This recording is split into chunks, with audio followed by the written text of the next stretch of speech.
Okay, so yeah, we're going to do all of Chapter 4 today, all 3 sections. It turns out they're pretty quick. They're highly analogous to stuff y'all have already seen before. Y'all already know how to do single variable optimization. This is, in lots of ways, just the same thing and doesn't really require a whole bunch of new discussion. Also, it's very algorithmic. It's very plug and chug in a lot of ways. So that makes it relatively straightforward as well. So starting with Taylor polynomials. I'm sure you all remember Taylor polynomials. What was the point of Taylor polynomials? The point was that these are the simplest functions that mimic a given function f. Right? If you want to find as simple as possible, lowest degree possible polynomial, for example, that mimics f in certain ways, namely same value as f, same derivative as f, same second derivative, third derivative, etc., all the way up to same kth derivative at the point A. Right? If you want to mimic f as much as possible at the point A, this is the function that does it. So nice and simple. I think that's a very succinct way to think about why we care about Taylor polynomials. That they mimic the function we're interested in the ways that we need it to. Okay, so what is the multivariable version of that? Same basic idea.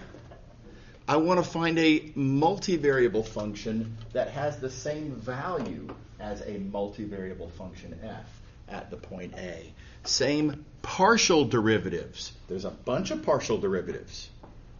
If this p thing is going to mimic f, it has to have the same value of all of the partials that f does at the point A. And again, et cetera, up to, let's call it k, whatever, however far you want to go, however many, to whatever degree you want this p function to mimic f, right? And so how do you do that, right? How do you find the multivariable function that does that? Well, the general formula is a lot to write down. We're only going to look at what happens when k equals 2. We're just going to look at the second degree Taylor polynomial, and it's this thing right here. It's really similar to the single variable. There's f of a at the start, right? Easy start.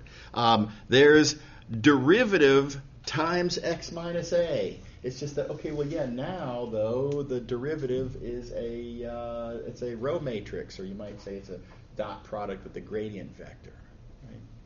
But still a lot like the single variable version. And then there is a second order term. And here's where things do get a little weird. You might kind of sort of recognize the structure here in the sense that there's a 1/2. Right? There's a couple of different factors of x minus a. That's vaguely reminiscent of x minus a quantity squared. Kind of similar, analogous in a way. This matrix is the matrix of second partials. Kind of a second derivative of sorts, if you will.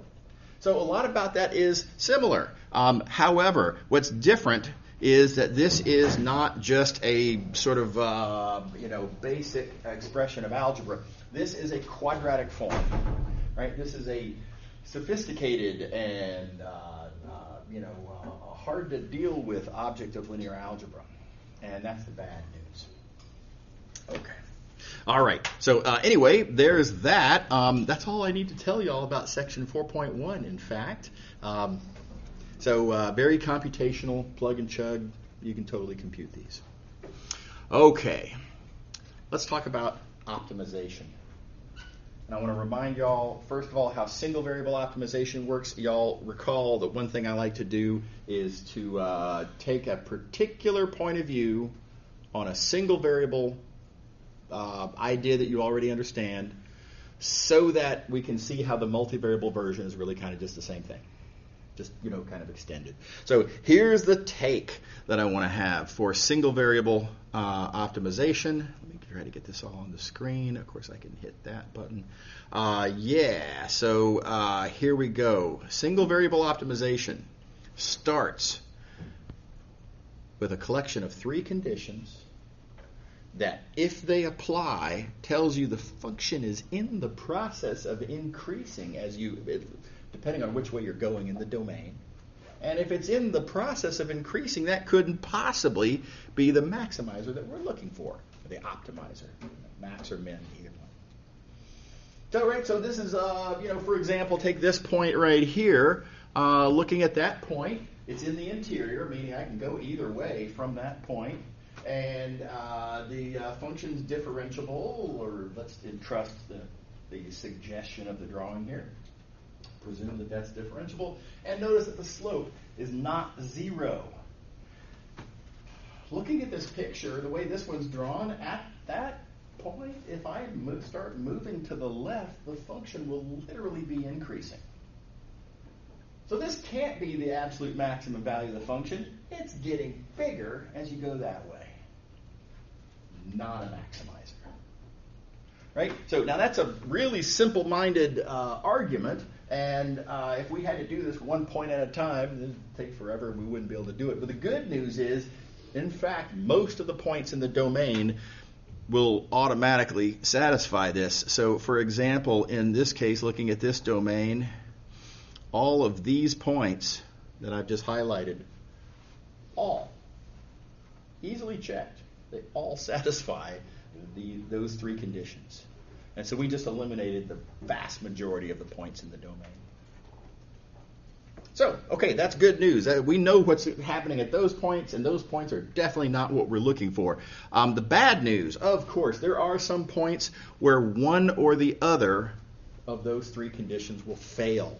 And if we're not in the interior, for example, let's look at this point A here on the left. Part of my argument requires being able to move either direction depending on what the value of the derivative is. I can't go to the left because I'm already at the end point. So this argument that I have in green here fails. I don't know what's going on at that point. I can't eliminate that as a possible maximizer. Maybe it is. I don't know. So I'm just going to call it a critical point and deal with it later, I guess, right? But we certainly can't eliminate it. Likewise here, because at that point, I can't make arguments about a derivative. It's not even differentiable. At this point right here, derivative is 0. Derivative being 0, again, I cannot argue that the function is definitely increasing one way or the other just based on knowing the derivative. It's 0. It's flat there, right? Likewise, derivative 0 there, endpoint here. So there's going to be a handful of points in single variable optimization where one or the other of those conditions fails, and but we don't know what to do with them. We call them critical points, and we move on and come back to it later. Okay, is that all familiar? Here's the good news. It's totally analogous in a multivariable context. There is a list of 3 conditions that applies in most of the domain. Which if satisfied means the function is increasing and therefore could not possibly be a maximizer. For example, let's look at that point right there. That's not on the boundary. This is well into the interior. I can move from this point in any direction, whatever direction I need to. The function's differentiable, which means the gradient vector tells me what's going on. And the gradient vector is non-zero. Looking at the graph up here, I feel like the gradient's probably pointing somewhat like that, sort of inward. The function's increasing as you go that way. Can't possibly be a maximum. And again, most of the points in the domain, I'm not going to try to color in the whole thing, but most of the points in the domain, same. All 3 conditions satisfied. Those points couldn't possibly be what we're looking for. So again, it's when those conditions fail that we just can't draw conclusions. It's not that when the conditions fail you have a maximum. No. Not necessarily, and not even likely, one could argue. But we just don't know, is the point. So, for example, this point right there, look how there's kind of a flat, this is my attempt anyway to draw there, that it's kind of flat there. It's like a mountain pass. It's kind of just level. at this point here, it's pointy. That doesn't look differentiable, right? The gradient doesn't mean anything. There is no gradient at a point like that, right? So again, I can't draw conclusions from it. At that point, again, it's kind of flat up there. At that point, it's kind of flat up there. At that point, we're on the boundary. I can't just move whatever direction I might need to, and likewise on the entire boundary. So vast majority of points we eliminate.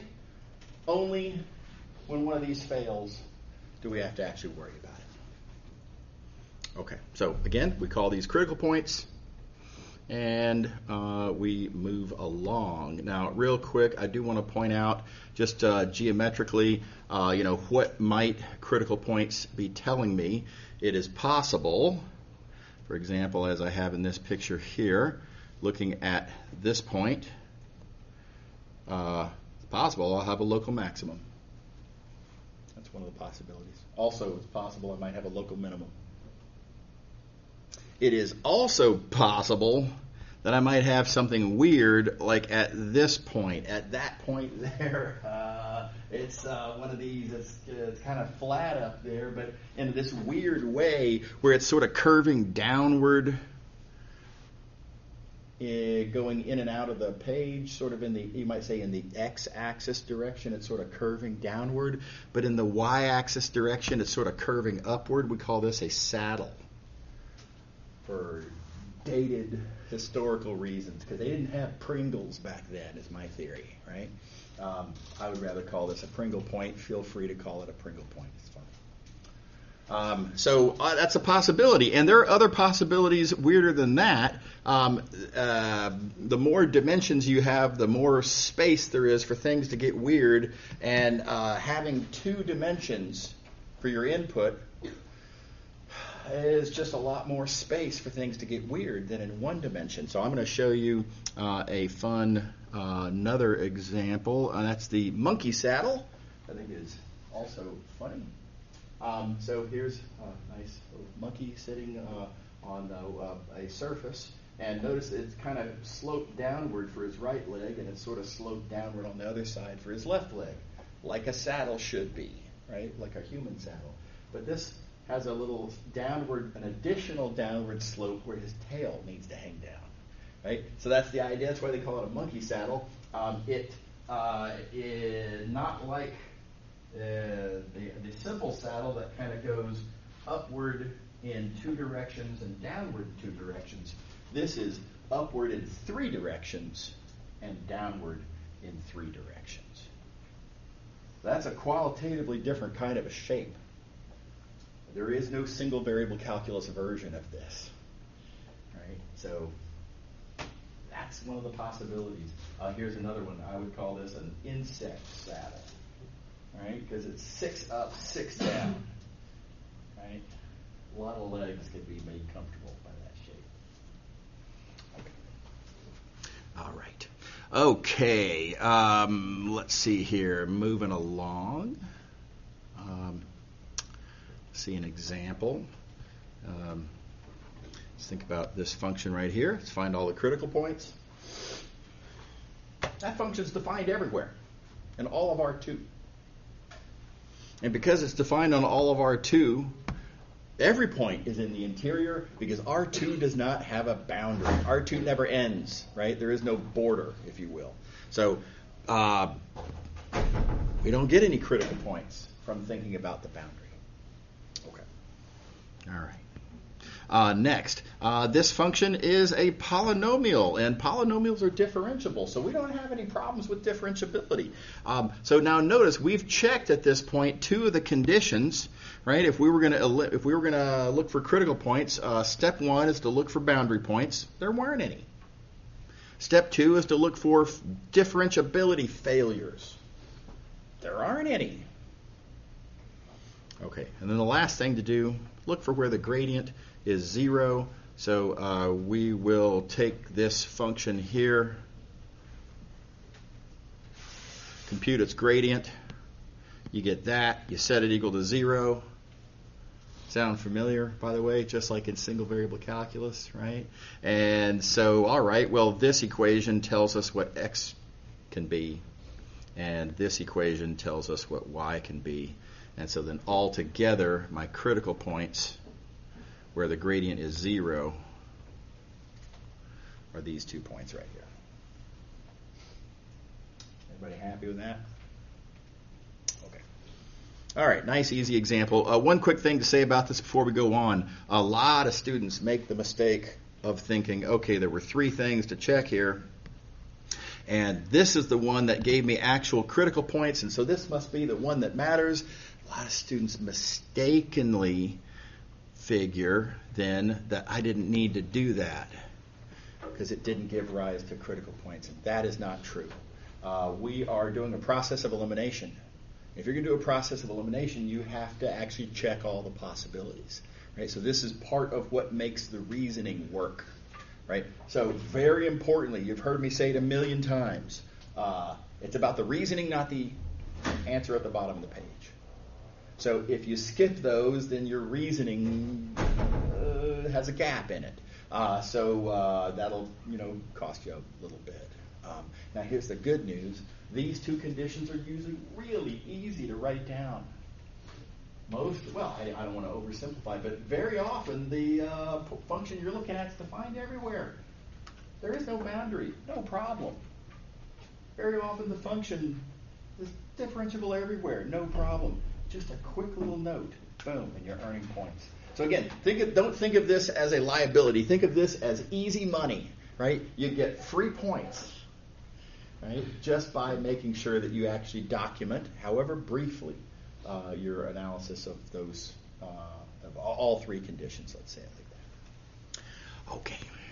All right. Now, here's another thing. In this case, the algebra turned out to be really easy. It won't always. Sometimes the algebra requires considering different possible scenarios, different cases. So, for example, how do you solve this right here? And, you look at this first equation, and it's tempting. A lot of students would be sloppy about this as they've been implicitly trained to be by high school math classes. And just say, this means x equals y. It doesn't, right? It's importantly not true. This leaves 2 possibilities. X might equal to y, but it might equal to negative y as well. And you got to consider both of these cases. So this is how that goes down. We start with this first case. We start with x equals y. Plug that into here. This equation becomes this. And solve for y. You get a couple of possible values of y. Of course, that came from the assumption that x is equal to y. That gives us then the corresponding values of x and therefore the corresponding points. So that was our first case, right? The first case is, no problem. But you then also have to do the second case. You have to also consider what happens if x is negative y. Totally different algebra then. Reminiscent. But nevertheless, importantly, different algebra. That'll give you different values of y. Those different values of y you then plug in and give you more critical points. And notice one of them happens to be a repetition. Okay, that's fine, whatever. But one of them's not. So if you don't consider cases, you will miss critical points. And that's important. Does that make sense to everybody? Again, I remind you, it's not about whether you happen to get lucky and find the right one, right? What it's about is whether your reasoning is complete and legitimate and valid. And if you only consider half of the cases, well, then that's a significant shortcoming in the algebra. Okay, so keep that in mind. You gotta be real careful about stuff like this. You don't want to accidentally miss a case. So careful with the algebra. Okay, second derivative test. The second derivative test in single variable comes from looking at the second order term. Easy to understand the second order term. It all boils down to whether or not this second derivative is positive or negative, thus the single variable second derivative test. Positive means minimum, negative means maximum. 0 means we don't know. 0 means we'd have to look at third and fourth and higher order terms, and that's, we can't do that. Okay.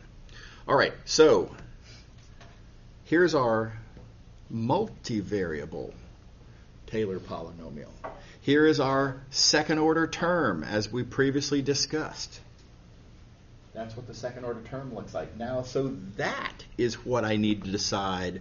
When is it always positive? When is it always negative? When is it neither? And so we, in other words, have to take this quadratic form, right, and figure out, is it positive, negative? Positive definite, negative definite, or neither? And that will decide for us whether this is going to be a local minimum or a local maximum or an unknown. Okay.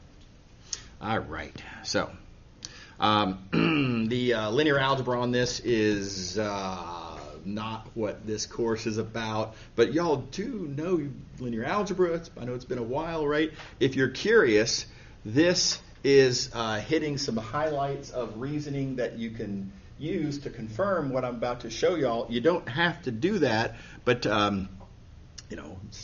if you're interested, it's a nice little linear algebra refresher exercise. Here's, though, what you definitely need to know. This is the punchline, and that is, and by the way, you're going to notice this is only for functions of two variables. It gets weirder for when you have more than just the two variables. So you're only responsible for two variables. But still, even with only two variables, you're going to notice this kind of complicated, various conditions, if this, then that, little flow chart of possibilities, right? And so make sure that you remember how this flow chart works. Here's the way I like to think about it. We're going to look at our Hessian matrix. We have to consider the determinant of that Hessian matrix. And if that determinant is positive, then we get a familiar little story. The familiar little story is that, you look at the x second derivative. Positive means min, negative means max. Really familiar. At this point, it kind of looks just like the single variable second derivative test. But very importantly, that only applies if the Hessian determinant is positive. It has to be positive. If the Hessian determinant is negative, no such story. It's just a saddle point.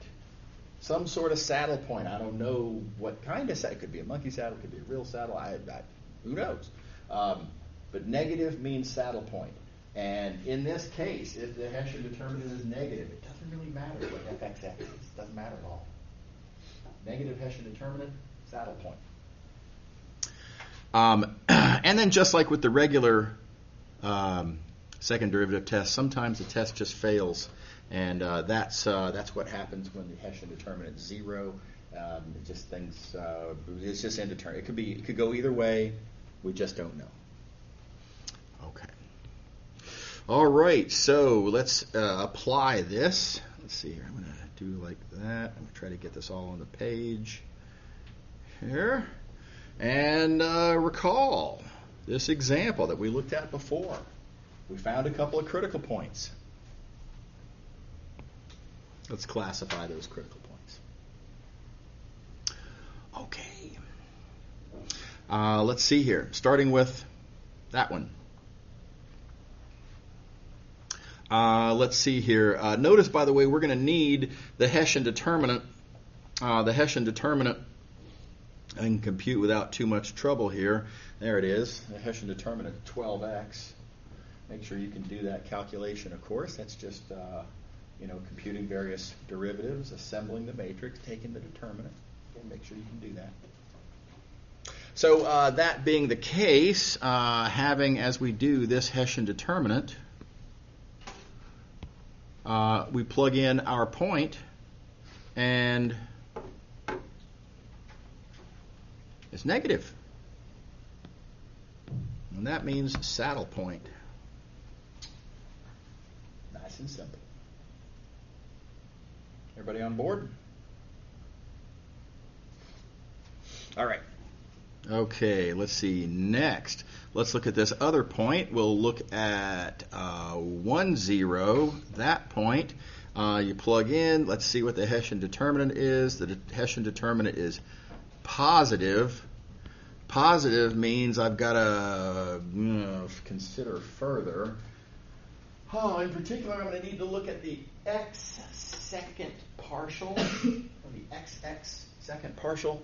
And okay, the xx second partial is going to be the top left element of the Hessian matrix. Right? Now I can plug in and see what that is. It turns out to be positive. Positive means local min. So we have a local min. What do you think? Everybody good? Okay. All right, very algorithmic, very plug and chug, right? But do make sure that you know all the different cases. Make sure that you have that clearly memorized. Okay. All right. Okay, now a quick aside. I'm going to be as fast as I can on this. I feel like we need to say something. If you are interested in local mins and local maxes, very often it's because what you really want is the absolute min or the absolute max. And there are some sticky questions on that. If you're looking for a absolute max, sometimes called a global max, one thing you got to keep in mind, how do you even know it exists? You don't want to spend a bunch of time looking for something that isn't there, right? That's no good. You can come up with some dramatically wrong answers if you just assume that something exists even when it doesn't. So it turns out there's a couple of cases where a maximum would not exist. So, for example, here's 3 little quick pictures of scenarios, single variable no less, examples where there is no maximum value for the function. And you can see the issues are, what if you have an open end on your interval? Or what if your interval is unbounded? Or what if there's a discontinuity on the function in the middle, right? So it turns out, not going to go into details of why, not what we're here for. It turns out, morally speaking, these are the only kinds of problems that there are. And so if you can confirm that these don't happen, then there must be a maximizer and a minimizer. So that's just, like I say, a little cultural note. It's good to know how to confirm that what you're looking for actually exists. But we're not going to spend any time working through that stuff.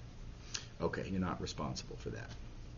Okay, now we do need to understand how to deal with boundaries. This is going to be the topic for the rest of today. How do we deal with boundaries? I'm going to first show you what I consider to be kind of a clumsy, heavy-handed, unsophisticated, and very often not very helpful way of doing it. But it is easy, conceptually, and that's got something to be said for it. So, for example, let's think about this function here, but specifically, what if I'm interested in that function only on this set, like so, right? And how am I going to understand the boundary? The good news about this set is it's pretty easy to describe the boundary. For example, the top half of my boundary there, circle, in which I can solve for y as a function of x. Isn't that nice? And if y is that function of x, then I can just plug that in where the y goes, and my function now, with the understanding that I'm talking about its values on this top half of the boundary curve, this top half of the unit circle, here's a single variable formula for the value of the function at these corresponding points on that boundary. And then you can play single variable calculus games. Right? So like I say, it's not a deep idea, right? It's pretty blunt, but very unfortunate in a few ways. One of which is this requires being able to solve for y as a function of x. And in a lot of cases, you just cannot do that, right? So this has very limited applications, and you shouldn't, rely on this as your means of doing these kinds of things. Also, you're going to notice that the algebra can get a little out of hand sometimes, right? I mean, not that this is the worst thing I've ever seen, but I see a lot of square roots on the page there, right? That's not that nice looking. Notice, of course, you also have to deal with the underside of the boundary, where you have a different formula for y that will then give you a different formula for the function, for which you then have to do all new single variable calculus. This is not optimal. Okay. All right. Okay, so let me show you the better way to do it. I think this is a much better way to do it. This is called the method of Lagrange multipliers, and this will allow you to deal with boundaries, but it also allows you to deal with a larger category of questions, what we call a constrained optimization. So this works for boundaries, but it also works for any case where you have a function you want to optimize subject to a constraint that you can write down with an equation. So, for example, let's look at this question right here. This is a nice, easy example of a constrained optimization problem. I want to find the point closest to the origin. Oh, closest to the origin. That means I want to make distance as small as possible. That's the function that I want to optimize. Now you're going to notice I pulled a little quickie here. I wrote down distance squared, and I'm going to plead the case that if you find a point that minimizes distance, it also minimizes distance squared. Right? Think about it. Right? Any point that minimizes distance, if it's the smallest possible value of distance, then it will also be the smallest possible value of distance squared. And distance squared is just easier to work with. No square roots. Easier algebra. Everybody wins. Right? So it's a really nice little hack to minimize distance squared instead. And this is what we call the objective function. That's the function that we're going to try to make as small as possible. Or in other cases, as big as possible. Okay, cool. How am I going to make this as small as possible? Hey, I got an idea. How about x and y are both 0? Right? That'll make it as small as possible. Not allowed. We're interested in finding a point on this surface that makes this as small as possible. So notice 0, 0 is not allowed. 0, 0 does not satisfy this equation. This is what we call our constraint. So we're not looking for the point that minimizes that function. We're looking for the point among these that minimizes the function. That's a much harder problem. Now, the way we write this down is very specific. That is, we write our constraint as a level set, and then we look for the function for which the level set is the constraint, right? And that function is what we call our constraint function. So very important that this be by way of a level set. Your constraint needs to be written as a level set of your constraint function. Okay. Now, exactly why that's going to be important, the particulars of why a level set, what does that have to do with how this method works? We'll see that in a few minutes. For the moment, I'm just going to take that as a given. Okay, so let's see how to, where does this come up? I mean, how often do we have stuff like this? Here are some easy examples. This is the kind of a question that an engineer would very plausibly have to deal with at some point. Maybe you have a finite amount of materials, Those materials are going to make up the area of a box, and you want to, for example, figure out how to make the biggest possible box. Now, just to be clear, when I say the biggest possible box, I mean with the understanding that you have this limitation on materials. You can't just say, I'm going to make a box that's the size of this building that we're in right now. Right now, you don't have that much materials. So with that constraint, then how do you, height, width, length, etc., how do you find the biggest possible box? So your constraint, then, is the area. That constraint is that there is a fixed amount of area. That area must be however much materials you have. You are setting your area equal to a constant. You are looking at a level set of your area functions. Your area functions, your constraint function. And the thing you're trying to optimize, the thing you're trying to make as big as possible, volume is your objective function. Is that cool? Okay, likewise, sort of a business example. Suppose you want to figure out how to, you've got a certain amount of money you can deal with, and you want to hire some labor, and you want to buy some tools, and you want to get some materials, and you're going to make some stuff, and you want to maximize your product.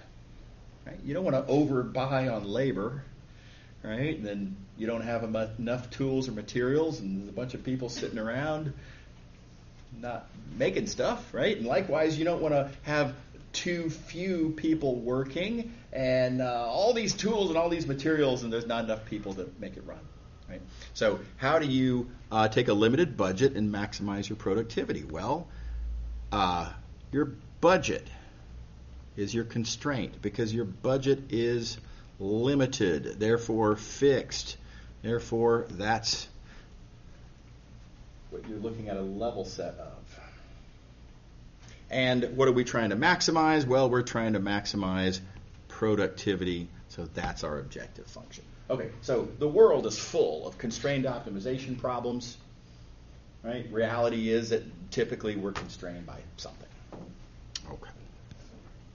All right, so here's the big idea. Here's how it all works. It's a lot like in single variable calculus. You might notice I laid this out on the page somewhat analogously. I do this on purpose. I claim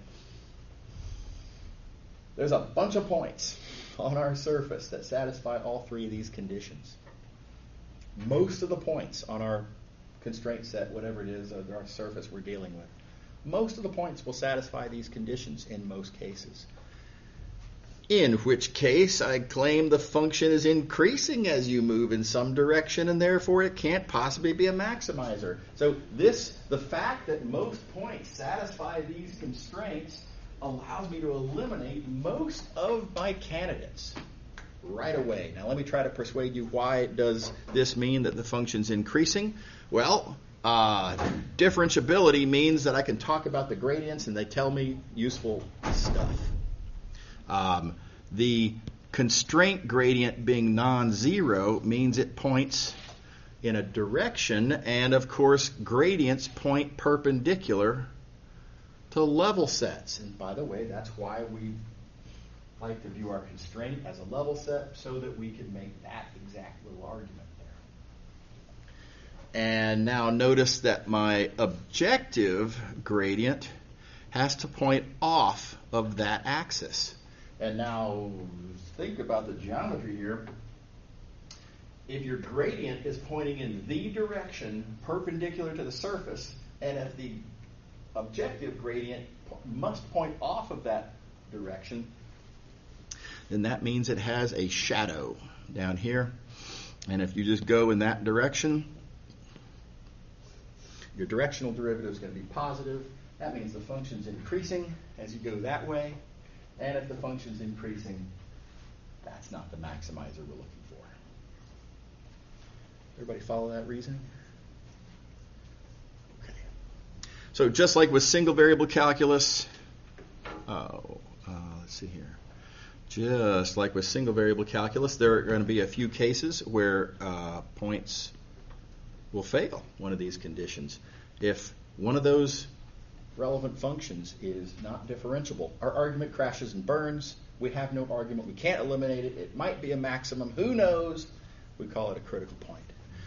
If the constraint gradient is 0, then I don't really have a direction perpendicular to the surface. Who knows what's actually going on? Again, can't draw a conclusion. And if the objective gradient actually is parallel, then there's no shadow. Again, the argument fails. So these are your critical points. You look for those points. Those might be what you're looking for. Okay, let's see an example. I'm going to have to go really quickly through the start of this example. So there's 3 examples to follow. These are all just, intended to be helpful. We very often don't have time to go through all of these examples, but I know that students want to see these examples, so I have a recording that I'm going to send to you all by way of the YouTube channel, our playlist on it. And I'll talk through all these examples, and you can see all those details. We'll get as much as done as we can here, but we will. I'll give you that resource for the rest of it. We want to find the highest point we can on a given surface. Highest means I want to maximize z. Okay. I want to be on this surface, which is written as a level set, which means that my constraint function is this right here. So I've identified my f and my g. Yeah. And let's see here, with my f and my g, let's go back to our list of things I have to consider. Step 1, where do these functions fail to be differentiable? Well, they're polynomials. They never fail to be differentiable. No critical points from differentiability. Now, this is easy to observe, right?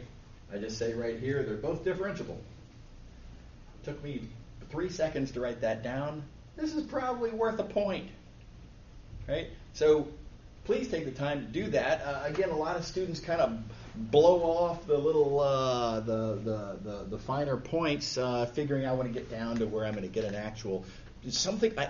I want to be able to put a box around something, right? And again, that's not what we're interested in. We're interested in legitimate reasoning. The reasoning requires that we check all of our conditions. So again, easy money, right? Usually at a glance, you can see the functions are differentiable. Just read off the cap, get your point, right? And then go on to the next thing. Okay, next we need to look at what they call, by the way, this is a weird term, but they call this second condition here the degeneracy condition for very good reasons that we're not going to talk about here in this class, but just for lingo purposes, degeneracy. So I compute my constraint gradient. There it is. I need to know when that's 0. And, well, I can rewrite it like this, by the way, a little bit of linear algebra. Right? I want to know when it's 0. Oh my gosh, look at that. That's a little matrix equation, little system of equations, however you want to say it. And you can row reduce if you like, or if you want to be clever about it, you can make a singularity argument, write this matrix. Easy to compute the determinant. The determinant's non-zero. That means this is a non-singular matrix. That means we have existence and uniqueness. That means that any solution we might find is the only solution, and conveniently, x equals 0 is easy to notice as a solution. Right? So that x equals 0 is our only solution. Now here, the last thing I'll say, and we'll call it a day. Tempting to call this a critical point. After all, the gradient of g is 0 at this point. And in fact, though, this is not a critical point. Keep in mind, all we're interested in is points that are on our surface. This point doesn't even satisfy our constraint equation. I don't even have to eliminate this point. It was never on the table, right? So if you're trying to identify who is the tallest person on campus, You don't need to think about people who live in Seattle. They're not eligible for the title of tallest person on campus, right? So that's what's going on here. This point is not even in our set in the first place. Not a critical point. Okay. All right. We are out of time. So I encourage y'all to look at the recording I'm about to send as to how to solve the resulting little systems. And it's algebra, but it's detailed algebra. Give those a look. Y'all have a good day. See you later.